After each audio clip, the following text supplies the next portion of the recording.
సంవత్సరాల తరబడి government job కోసం వేచి చూస్తున్నారా? కేవలం 8 నెలల్లో మీ కల నెరవేర్చుకోండి. వెంటనే కింది నంబర్స్‌కి కాల్ చేయండి. అమ్మ నమస్తే. నమస్తే అమ్మా జయలక్ష్మి. అమ్మ మనం రోడ్డు మీద నడుచుకుంటూ వెళ్ళేటప్పుడు చిల్లర నాణేలు కానీ, హ్మ్. డబ్బులు కానీ కనిపిస్తాయి. హ్మ్. ఒక్కొక్కరు తీసుకుంటారు. హ్మ్. తీసుకున్న తర్వాత కొంతమంది గుడిలో వేస్తారు. కొంతమంది వాడుకుంటూ ఉంటారు. ఏది కరెక్టు? అసలు ఏం చెయ్యాలి? లక్ష్మీదేవి మనకు దొరికిందని సంతోషించాలా? మన కోసం వచ్చిందని? అమ్మా ఒక్క మాట, చిల్లర నాణాలు ఎందుకుంటాయి రోడ్డు మీద?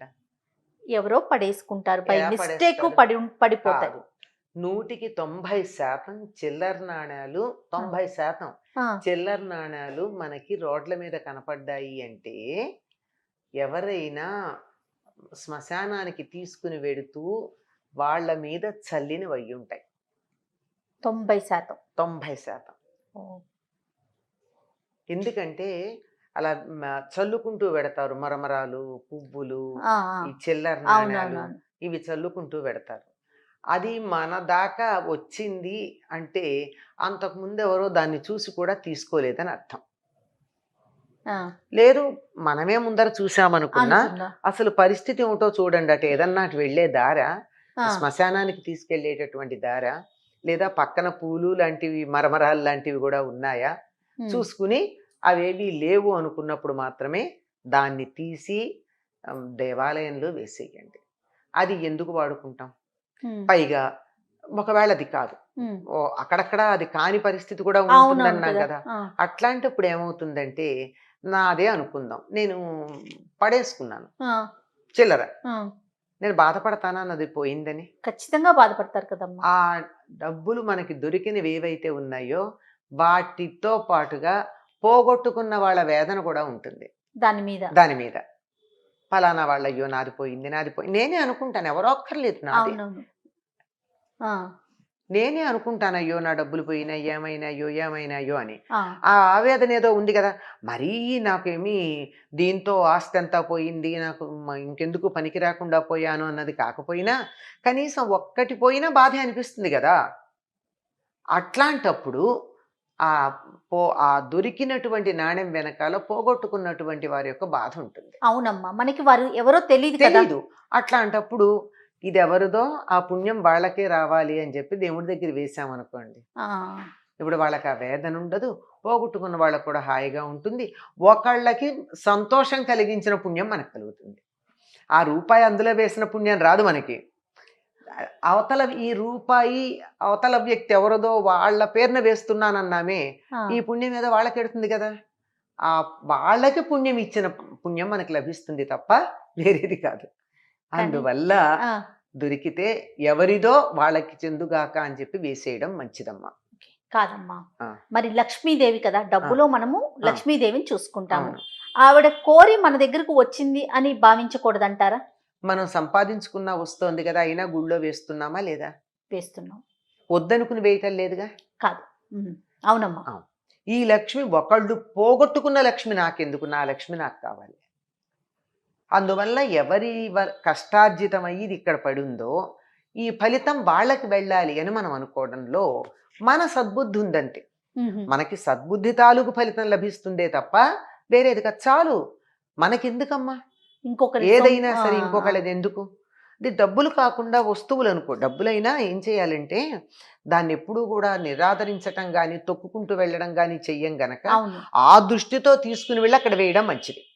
ఉమ్, గుళ్ళో ఇప్పుడు వెళ్ళట్లేదు, మనం ఆఫీస్కి వెళ్తున్నాం, ఊరు వెళ్తున్నాం, ఎక్కడో అనుకోండి, దారిలో ఎక్కడోకి లేదు, ఓ బిచ్చగాడికి ఆ, వేసేయండి. అదే అడుగుదాం అనుకున్నాను. కరెక్ట్ అమ్మా. గుడికి వెళ్ళే తీరిక లేకపోవచ్చు మనకి, దారిలో బిచ్చగాడికి వేసేయండి. ఉమ్, వాళ్ళకైనా లాభం, వాడైనా ఆ రూపాయితో బాగుపడతాడు కదా. ఒకప్పుడైతే పైసలు ఉండేవి, ఇప్పుడు రూపాయి పైసల కన్నా తక్కువైపోయింది కదా. అవును. అందువల్ల రూపాయి అంటున్నాను.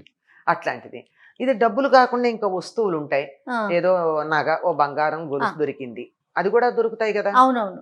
కానీ సాధారణంగా ఏం చేస్తారంటే మేము నిజాయితీ అనుకునేటటువంటి వాళ్ళు పోలీస్ స్టేషన్లో ఇస్తారు, లేదన్న వాళ్ళు ఇంటికి పట్టుకెడతారు. ఈ రెండింటి ద్వారా కూడా ఎవరిదో వాళ్ళకి చెందదు. మీ ఉద్దేశం అయితే ఏమంటారు? వస్తువు. ఎవరైనా ఈ వస్తువు పోలీస్ స్టేషన్లో ఇవ్వడం చేయకుండా పోలీస్ స్టేషన్లో కంప్లైంట్ మాత్రం పెట్టాలి. ఒక వస్తువు దొరికింది, అది ఎవరిదో గుర్తులు చెప్తే నేనే ఇస్తాను అనేటటువంటిది పెట్టుకుంటే వాళ్ళకి చెందుతుంది తప్ప ఉమ్, అందరూ అట్లా ఉంటారని అనంగాని అదేలేమ్మా. అనేక రకాలు ఉంటాయి గనక ఉమ్, నిజాయితీగా అలా ఇవ్వడం చాలా మంచిదమ్మా. ఏదైనా సరే అట్లా దొరికిన వస్తువుతో పాటు పోగొట్టుకున్న వాళ్ళ బాధ ఉంటుంది అందులో. ఆ ఉసురు మనకెందుకు? తగులుతుందంటారమ్మా. డెఫినెట్లీ తగులుతుంది, డెఫినెట్లీ తగులుతుంది. ఎందుకు తగలదమ్మా? ఉసురు అంటే కనపడకుండా ఉండేదే కదా. ఉమ్, నేను బాధపడుతున్నాను నా వస్తువు పోయింది అని.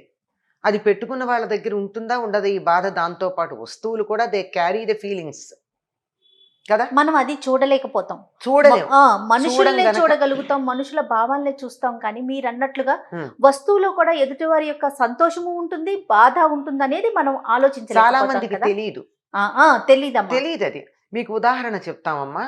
ఎవరైనా చనిపోయారు అనుకుందాం. ఆ, ఆ చనిపోయిన వాళ్ళ కళ్ళజోడు కానీ, వాళ్ళ పెన్ను కానీ, వాళ్ళ దస్తీ కానీ, ఇప్పుడు రెగ్యులర్గా వాడే వస్తువులు కొద్ది రోజుల పాటు అవి కదులుతూ ఉంటాయి. ఉమ్, అందరివి కాదు, కొద్ది మందికి. అదేలేమ్మా. దాని మీద మమకారం ఉంటుంది కొంతమందికి. ఆ, అట్లా అదేమిటి అట్లా కదిలే చిత్తభ్రమ అంటే కాదు. వారి ఆ యొక్క జీవులు దాన్ని మళ్ళీ తీసుకోవాలని ప్రయత్నం చేస్తారు. కానీ సాధ్యం వాళ్ళకి కాదు, శారీరకమైనటువంటి భౌతికమైన శరీరం ఉండదు గనక అది తీసుకోలేకపోతారు. తీసుకోలేకపోతారు. కానీ ఆ తీవ్రమైనటువంటి భావం ఉందే, ఉమ్, ఉమ్, ఆ భావం అది కొద్దిగా వాటిని కదిలిస్తూ ఉంటుంది. ఇది వాస్తవం. ఉమ్, ఇది మా భ్రమ, దెయ్యం, భూతము అని చాలా అది భయపడడాలు, భ్రమను కూడా రెండు రెండు ఎక్స్ట్రీమ్సే అవును. ఉంటాయి. కానీ వాస్తవం ఏమిటంటే అది కాస్త కదులుతుంది. ఇది ఒక వస్తువు పట్ల ఆ ఆ వస్తువు వాడుకున్నటువంటి మనిషి. వాళ్ళ భావం దాని మీద ఎంత ఉంటుంది అనేది మనకు అర్థమవుతుంది. అంటూ ఉంటాం. ఇది పెన్ను లాంటిదో దొరికింది.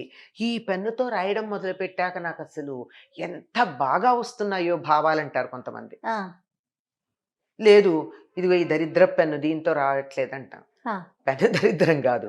మన దాన్ని అది దొరికినప్పుడు మనం తీసుకుంటే దాని మీద అవతల వాళ్ళ భావాలు తీవ్రంగా ఉన్నాయి అని అర్థం. ఉమ్, వస్తువులన్నిటికీ కూడా ఉంటుందమ్మా.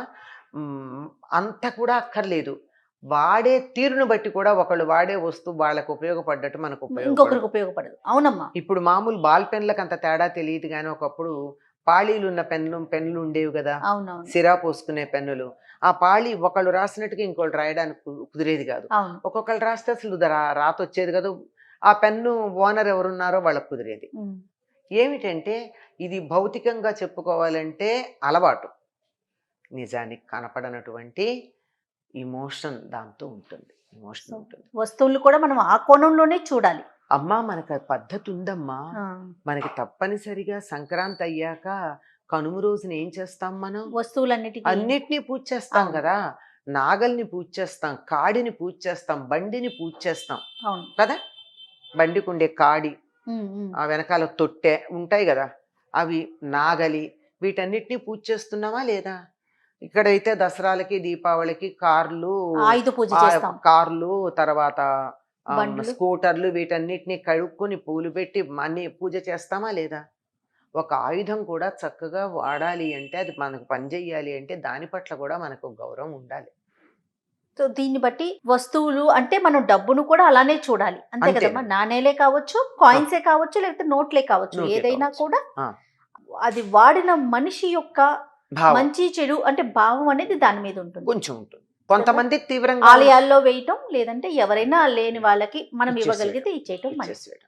ఇప్పుడు మీకు ఒక చిన్న గొలుసు దొరికింది అనుకుందాం. అవునమ్మా.